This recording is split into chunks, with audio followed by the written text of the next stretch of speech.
ಕಾಂಗ್ರೆಸ್ ಸರ್ಕಾರದಿಂದ ಗ್ಯಾರಂಟಿಗಳ ಪರಿಷ್ಕರಣೆ ಆಗ್ತಾ ಇದೆ.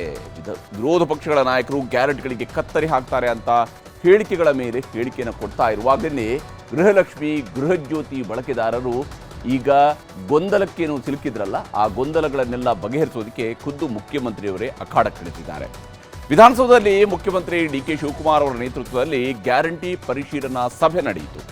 ಈ ಸಭೆಯಲ್ಲಿ ಸಚಿವರು, ಸರ್ಕಾರದ ಮುಖ್ಯ ಕಾರ್ಯದರ್ಶಿ ಶಾಲಿನಿ ರಜನೀಶ್, ಗ್ಯಾರಂಟಿ ಅನುಷ್ಠಾನ ಸಮಿತಿಯ ಸದಸ್ಯರು, ಹಿರಿಯ ಅಧಿಕಾರಿಗಳು ಭಾಗಿಯಾಗಿದ್ದರು. ಗೃಹಲಕ್ಷ್ಮಿ ಗೃಹಜ್ಯೋತಿ ಪರಿಷ್ಕರಣೆ ಯಾವ ಹಂತಕ್ಕೆ ಬಂದಿದೆ, ಏನೇನಾಗ್ತಿದೆ ಅಂತ ವರದಿಯನ್ನು ಪಡ್ಕೊಂಡಿದ್ದಾರೆ.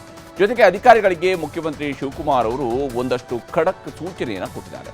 ಜೊತೆಗೆ ಜನರಿಗೆ ಯಾವುದೇ ಸಮಸ್ಯೆ ಆಗದಂತೆ ಕ್ರಮ ಕೈಗೊಳ್ಳಬೇಕು ಅಂತ 5 ಪ್ರಮುಖ ನಿರ್ಧಾರಗಳನ್ನು ಕೈಗೊಳ್ಳಲಾಗಿದೆ. ಯಾವುದೆಲ್ಲ 5 ಪ್ರಮುಖ ನಿರ್ಧಾರ ಅನ್ನೋದನ್ನು ನಿಮಗೆ ಹೇಳ್ತಾ ಹೋಗ್ತೀನಿ. ಗೃಹಲಕ್ಷ್ಮಿಯರಿಗೆ ಒಂದು ಗುಡ್ ನ್ಯೂಸ್ ಅನ್ನು ಕೊಟ್ಟಿದ್ದಾರೆ.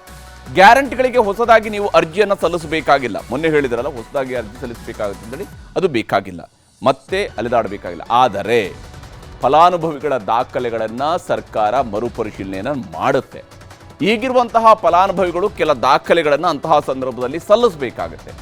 ಮರುಪರಿಶೀಲನೆಯ ಅರ್ಜಿಯ ಬಳಿಕ ಮನೆ ಮನೆ ಸರ್ವೆಯನ್ನು ಸರ್ಕಾರ ನಡೆಸುತ್ತೆ.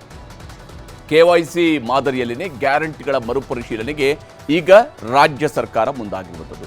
ಗೃಹಲಕ್ಷ್ಮಿಯರು ಮೊಬೈಲ್ ನಂಬರನ್ನು ಖಚಿತಪಡಿಸಬೇಕಾಗತ್ತೆ ಈ ಪ್ರಕ್ರಿಯೆಯ ಸಂದರ್ಭದಲ್ಲಿ. ಹಾಗೆಯೇ ಗೃಹಲಕ್ಷ್ಮಿಯರು ತಮ್ಮ ಪತಿಯ ಫೋನ್ ನಂಬರನ್ನು ಕೂಡ ಕೊಡಬೇಕಾಗತ್ತೆ, ಅಥವಾ ಮನೆಯಲ್ಲಿ ಬೇರೆಯವರ ನಂಬರ್, ಯಾರ ನಂಬರನ್ನು ಕೊಡಬೇಕಾಗಿದೆ ಅದನ್ನು ಆಲ್ಟರ್ನೇಟಿವ್ ನಂಬರ್ ಕೂಡ ಕೊಡಬೇಕಾಗತ್ತೆ.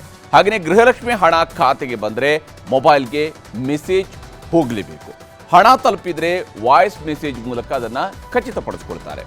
ಕರ್ನಾಟಕದಲ್ಲಿ ಬ್ಯಾಂಕ್ ಖಾತೆಗಳಿದ್ದವರಿಗಷ್ಟೇ ಗೃಹಲಕ್ಷ್ಮಿಯ ಲಾಭ ಸಿಗುತ್ತೆ. ಅಂದರೆ ರಾಜ್ಯದ ಜನರಿಗೆ ಮಾತ್ರ ಗೃಹಲಕ್ಷ್ಮಿ ಅನ್ನುವಂಥದ್ದು ಇಲ್ಲಿ ಸ್ಪಷ್ಟವಾಗಿ ಸರ್ಕಾರ ಸಂದೇಶವನ್ನು ಕೊಟ್ಟಿದೆ. ಇನ್ನು ಗೃಹಲಕ್ಷ್ಮಿ ಯೋಜನೆಗಾಗಲಿ ಗೃಹಜ್ಯೋತಿ ಯೋಜನೆಗಾಗಲಿ ಒಂದಷ್ಟು ಅಪ್ಡೇಟ್ ದಾಖಲೆಗಳನ್ನು ಮಾತ್ರ ಕೇಳ್ತಾರೆ. ಅದಕ್ಕಾಗಿ ಕ್ಯೂನಲ್ಲಿ ನಿಲ್ಲಬೇಕಾಗಿಲ್ಲ. ಆನ್ಲೈನ್ನಲ್ಲಿ ಈ ಎಲ್ಲ ವ್ಯವಸ್ಥೆಗಳು ಇರ್ತವೆ. ಗ್ಯಾರಂಟಿ ಕಾರ್ಯಪಡೆಯ ಸದಸ್ಯರು ಮನೆ ಮನೆಗೆ ಭೇಟಿ ಕೊಡ್ತಾರೆ. ಇದಕ್ಕಾಗಿಯೇ ಅಧಿಕಾರಿಗಳಿಗೂ ಸಿಎಂ ಡಿ.ಕೆ. ಶಿವಕುಮಾರ್ ಒಂದಷ್ಟು ಸೂಚನೆಗಳನ್ನು ಇವತ್ತು ಕೊಟ್ಟಿದ್ದಾರೆ. ಗೃಹಲಕ್ಷ್ಮಿ ಗೃಹಜ್ಯೋತಿ ದುರುಪಯೋಗಕ್ಕೆ ಬ್ರೇಕ್ ಹಾಕಿ ಒಬ್ಬ ಅರ್ಹ ಫಲಾನುಭವಿಗೂ ಕೂಡ ಗ್ಯಾರಂಟಿ ಕೈ ತಪ್ಪಬಾರದು ಅಂತ ಸರ್ಕಾರ ಸ್ಪಷ್ಟವಾಗಿ ಹೇಳ್ತಾ ಇದೆ. ಅನರ್ಹ ಫಲಾನುಭವಿಗಳನ್ನು ಮಾತ್ರನೇ ಇದರಲ್ಲಿ ಪತ್ತೆ ಹಚ್ಚಬೇಕು ಅನ್ನುವಂಥದ್ದು ಮುಖ್ಯಮಂತ್ರಿಯವರ ನೇರ ಸೂಚನೆ.